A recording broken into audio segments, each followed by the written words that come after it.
कहानी का नाम है ड्रीम रूम यानी कि स्वप्न कक्ष। एक शहर में एक मेहनती, ईमानदार और सदाचारी लड़का रहता था। माता पिता, भाई बहन, मित्र, रिश्तेदार सब उसे बहुत प्यार करते थे। सबकी मदद के लिए तैयार रहने के कारण पड़ोसी से लेकर सहकर्मी तक सब उसका सम्मान करते थे। सब कुछ बहुत अच्छा था, लेकिन जीवन में वो जिस सफलता प्राप्ति का सपना देखा करता था वो उससे कोसों दूर थी। वो दिन रात जी जान लगाकर मेहनत करता, लेकिन असफलता ही उसके हाथ लगती। उसका पूरा जीवन ऐसे ही निकल गया और अंत में जीवन चक्र से निकलकर वो काल चक्र में समा गया। चूंकि उसने जीवन में बहुत अच्छे कर्म किए थे, इसलिए उसे स्वर्ग की प्राप्ति हुई। देवदूत उसे स्वर्ग लेकर पहुंचे। स्वर्ग लोक का अलौकिक सौंदर्य देखकर वो मंत्र मुग्ध हो गया और देवदूत से बोला, ये कौन सा स्थान है? ये स्वर्ग लोक है। तुम्हारे अच्छे कर्म के कारण तुम्हें स्वर्ग में स्थान प्राप्त हुआ है। अब से तुम यहीं रहोगे। देवदूत ने उसे उत्तर दिया। ये सुनकर लड़का खुश हो गया।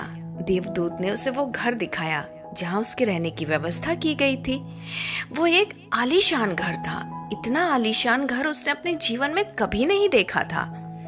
देवदूत उसे घर के भीतर लेकर गया और एक एक सारे कक्ष दिखाने लगा। सभी कक्ष बहुत सुंदर थे।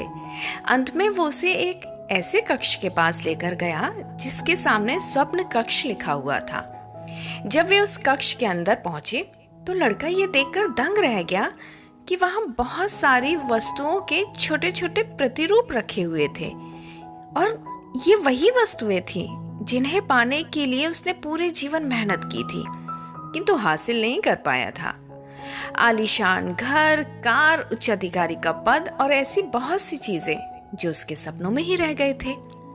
वो सोचने लगा कि इन चीजों को पाने के सपने में मैं धरती पे देखा करता था, किंतु वहां तो मुझे ये सब नहीं मिला। अब यहाँ इनके छोटे छोटे प्रतिरूप इस तरह से क्यों रखे हुए हैं? वो अपनी जिज्ञासा पर नियंत्रण नहीं रख पाया और पूछ बैठा, ये सब इस तरह से यहाँ मैं कुछ समझ नहीं पा रहा हूँ। इसके पीछे क्या कारण है? देवदूत ने उसे बताया, मानव अपने जीवन में बहुत से सपने देखता है और उन्हें पूरा हो जाने की कामना भी करता है, किंतु कुछ ही सपनों के प्रति वो गंभीर होता है और उन्हें पूरा करने का प्रयास करता है।